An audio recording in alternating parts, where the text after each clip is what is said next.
Hello everyone, how you doing? So listen, I watched this show called Murdoch Mysteries, but unless you're a Canadian, you probably haven't heard of it. Despite that the show has aired for over 160 episodes over the course of 18 plus seasons. It takes place in early 20th century Toronto, and it follows the the police work of Station House 4 and William Murdoch as they solve crimes, primarily murders. The first episode I want to take a look at is the Dominion of New South Mimico, all the way up in season 14. Why this one? Well, its IMDb rating is criminally unfair, as it rates amongst the worst episodes of Murdoch Mysteries, and people generally dislike many of the characters for their over-the-top presentation.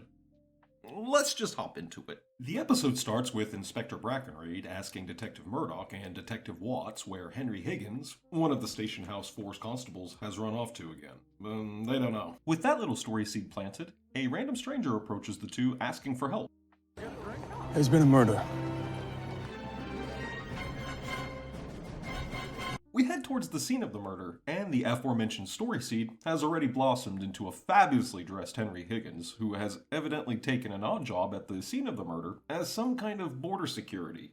Henry Higgins, by the way, is a series regular and is portrayed by Lachlan Murdoch, who, if you did not know, played the Urbanian child Toman in the Stargate SG-1 episode Learning Curve. You know, that was the episode where he was Teal'c's little buddy, but then at the end of the episode they harvested his nanites and he turned into a vegetable. Murdoch traipses through to start his investigation, and here we see one of many reoccurring characters in Murdoch Mysteries, Rupert Newsom, presenting himself as a king of his own micronation, the Dominion of New South Mimico. It's pronounced Newsamimico. You elide the... We are then treated to a jaunty tune. It's the national anthem for Newsom Mimico. And really, by this point, you should love or hate Rupert Newsom.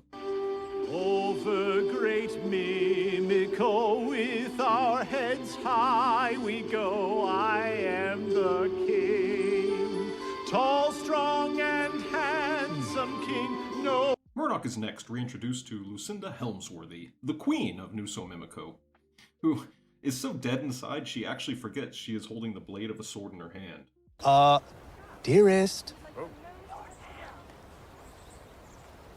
Oh, bother. Rupert and the rest of the Newsom family are equally as eccentric, and as I said, I think that's a big reason this episode got such bad reviews. They really are kind of much. King Rupert then explains the reasoning for his nation's existence that actually includes some international backing. Miss Vrioni, do you recognize Newsamimico as a sovereign nation? I do. Murdoch gets caught up in protesting the existence of Newsom Mimico, but Watts gets the story back on track by reminding Murdoch there is a murder here to investigate after all. What? He can't make his own country. It seems he already has. Now, was there not some mention of a murder? Alright, let's talk a bit about the cast in this episode. There are like 47 characters. Oh, okay, maybe not that many, but according to IMDb, there are 14 distinct cast members in this episode. It's going to get confusing pretty quickly, so just buckle up. King Rupert shows them to the crime scene, where the victim, the king's bosom buddy, Dickie Fanshawe, was discovered dead just a few hours ago. King Rupert, unimaginably distraught, suspects that Dickie's killer is still hiding somewhere in Newsom Mimico, since the border to Canada has been closed. They continue to question the king to find out when was the last time anyone saw Mr. Fanshawe alive. Evidently, King Rupert, the Queen, Dickie, and this guy here, a fellow named Courtney Van Doren, were all hanging out and vibing and chilling the night prior. From this, they learned Dickie was the one who came up with the idea of seceding from Canada in the first place, and that at 10 p.m. he went for a walk while whistling a distinctive tune that King Rupert is somehow seemingly able to remember perfectly.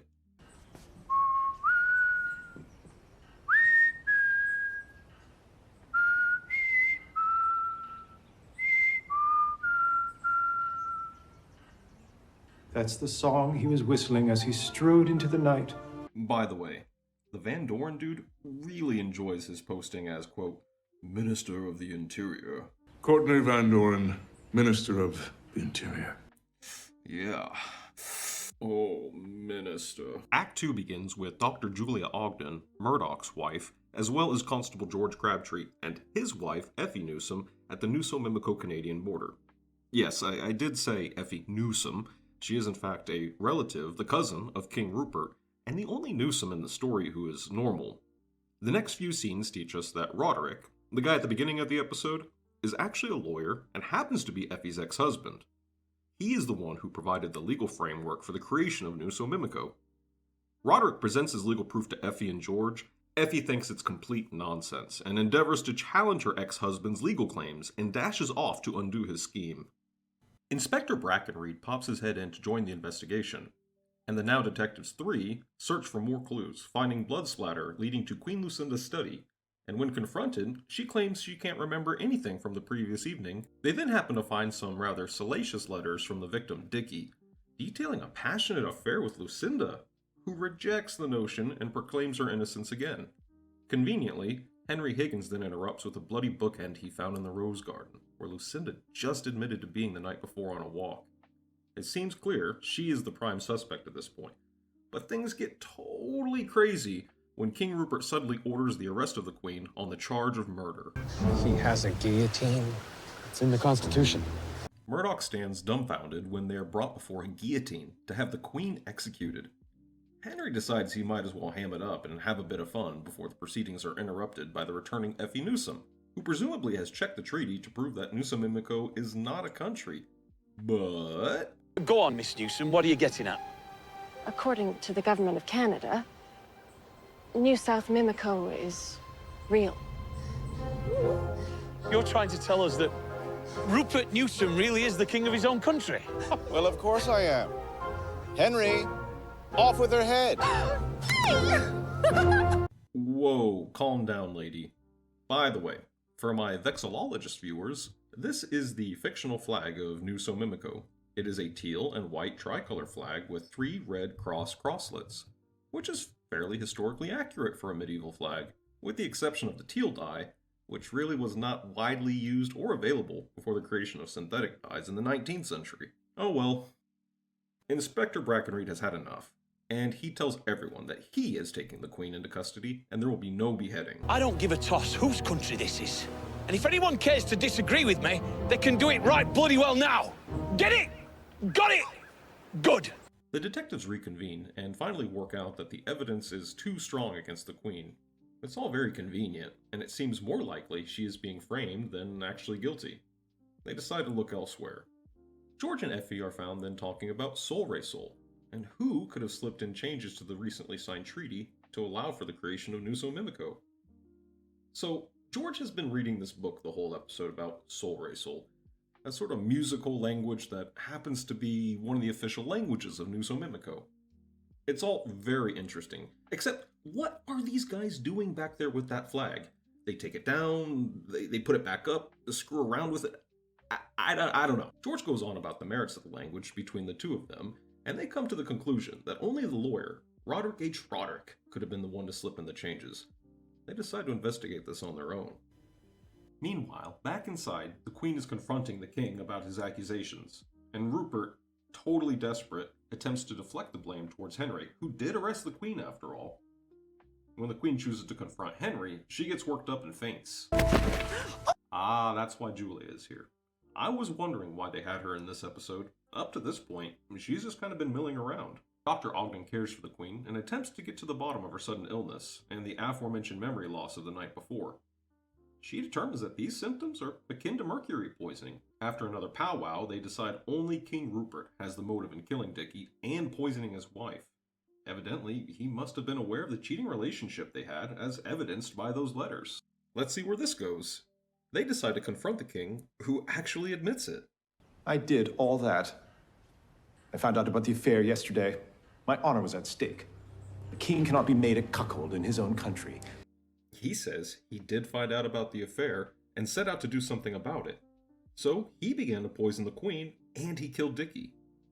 He then banished Murdoch and the inspector from Nuso Mimico and freaking declares war on Canada when they threaten to arrest him. You leave me no choice then. I declare war.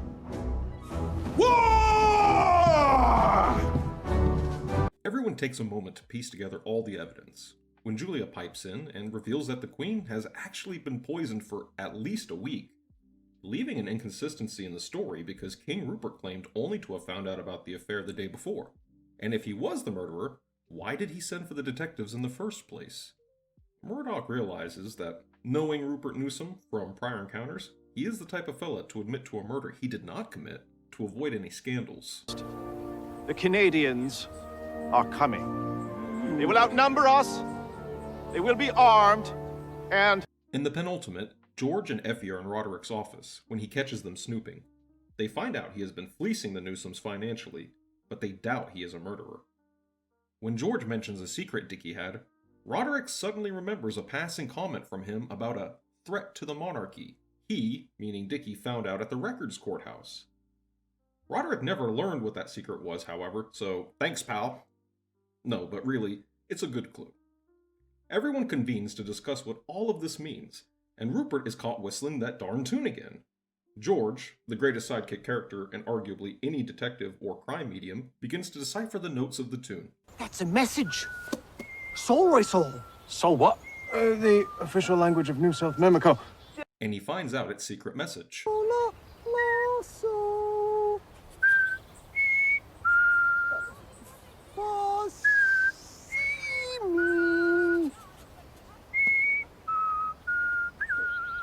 So yeah, it's this Van Doren guy, the one who's been creeping around all episode, was Lucinda's first husband before she married King Rupert. He never divorced the Queen. And claims their divorce was never finalized. This means he is the primary beneficiary in the event of her death and not the king. Dickie Fanshawe found that out and tried to tell the king with that song, but was killed by Van Doren to hide the fact he was trying to poison the queen. Huzzah! They figured it out! They get to feeling pretty proud of themselves until George, again, the greatest sidekick character in arguably any detective or crime medium, points out that the queen is missing. Sirs, wasn't Mrs. Helmsworthy Newsom just sitting right there? We learn that the queen overheard the detectives speaking and decided to mete out some punishment on Mr. Van Doren herself by freaking kneecapping him with a sword. Goodness gracious. So yeah, the bad guy is captured, and Effie gets her opportunity to pontificate to the king that New So Mimico will cease to exist after she brings the attention to the Canadian government, and that's basically the end of it. Pretty zany, huh? I understand that the musical language thing is a fair stretch and that Rupert Newsom is a love him or hate him type guy, but there are definitely far worse episodes of Murdoch Mysteries out there, but none quite as unique as this one.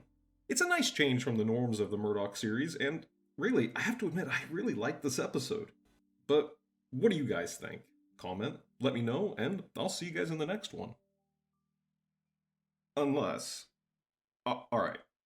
I didn't want to bring it up, but there was a second murder victim. Mr. Newsom, do you recognize this? Of course I recognize it, whoever you are. It's a feather. It could belong to McGeorge. Oh, yes. McGeorge. Yes, Dickie's pet goose. Little critter went missing yesterday, come to think of it. Several scenes later, Miss Frioni prepares goose for lunch and has to explain herself to the detectives. I see the goose, I take the axe, I kill the goose. Normal. Normal. Yeah, evidently that goose got loose, and it suffered some abuse. It tried to vamoose, but it was no use.